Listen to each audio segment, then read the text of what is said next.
Hi అండి, welcome to my channel. ఈరోజు నేను మా డే వ్లాగ్ని షూట్ చేస్తున్నాను. చూడండి, నచ్చితే లైక్ చేసి సబ్స్క్రైబ్ చేసుకొని సపోర్ట్ చేయడం మర్చిపోకండి. జేసీఎంఎన్ cooking vlogs, cooking vlogging videos చేస్తుంటాను. చూడండి, ఎంకరేజ్ చేయండి. ఈరోజు మా డే వ్లాగ్ని షూట్ చేస్తున్నానండి.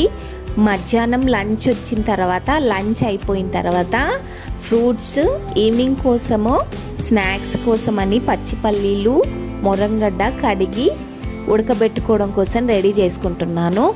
ఇక్కడ ఇడ్లీ, దోశ కోసం అనేది పప్పులు, బియ్యము అన్నీ కలిపి నానబెట్టుకుంటున్నాను అనమాట. ఒక గ్లాస్ మినప్పప్పుకి 2.5 నుంచి 3 గ్లాసుల వరకు బియ్యం పోసి నానబెట్టుకోవచ్చు. అందులో శనగపప్పు, మెంతులు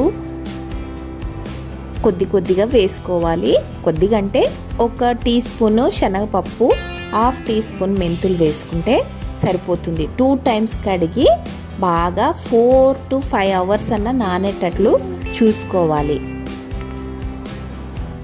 ఇడ్లీ కోసం 1 గ్లాసు మినప్పప్పుకి, అది కూడా 2 గ్లాస్ నుంచి 3 గ్లాసెస్ వరకు రవ్వ వేసుకొని నానబెట్టుకోవాలి. అలాగలాగా నానబెట్టేసుకోవాలన్నమాట. ఫ్రూట్స్ ఎప్పుడైనా క్రియేటివ్గా కట్ చేసినట్లు పిల్లలకి ఇస్తే చాలా ఈజీగా, సంతోషంగా తింటారు. డ్రాగన్ ఫ్రూట్ నేను ఈ విధంగా కట్ చేశాను. సపోటా, డ్రాగన్, పొమోగ్రనేట్ ఇవన్నీ కూడా కట్ చేయడానికి రెడీ పెట్టుకున్నాను అనమాట. మీరు కూడా ట్రై చేయండి. లోపు ఈవినింగ్ నానబెట్టుకున్నటువంటి మినప్పప్పుని మిక్సీ బట్టి పెట్టేసుకున్నాను అనమాట.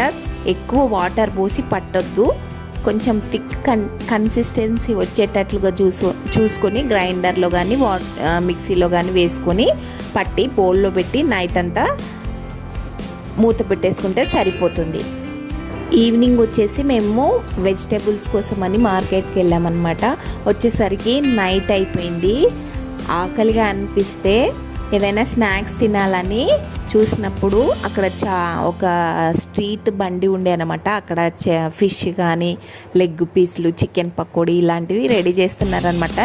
బాగుంటాయి టేస్ట్. మేమైతే చికెన్ పకోడీ ఆర్డర్ చేసుకొని ఇంటికి వచ్చేసామన్నమాట. నెక్స్ట్ డే మార్నింగ్ మా బ్రేక్ఫాస్ట్ వచ్చేసి పల్లీ చట్నీ హోటల్ స్టైల్లో సూపర్గా చేసి, ఇడ్లీ పల్లీ చట్నీతో మా బ్రేక్ఫాస్ట్ కంప్లీట్ చేసినాం. Thank you for watching. మరిన్ని వీడియోస్ కోసం జేసీఎంఎన్ కుకింగ్ వ్లాగ్స్ని సబ్స్క్రైబ్ చేసుకోండి, లైక్ చేయండి, సపోర్ట్ చేయండి, షేర్ చేయండి, కమెంట్ చేయండి. Thank you for watching.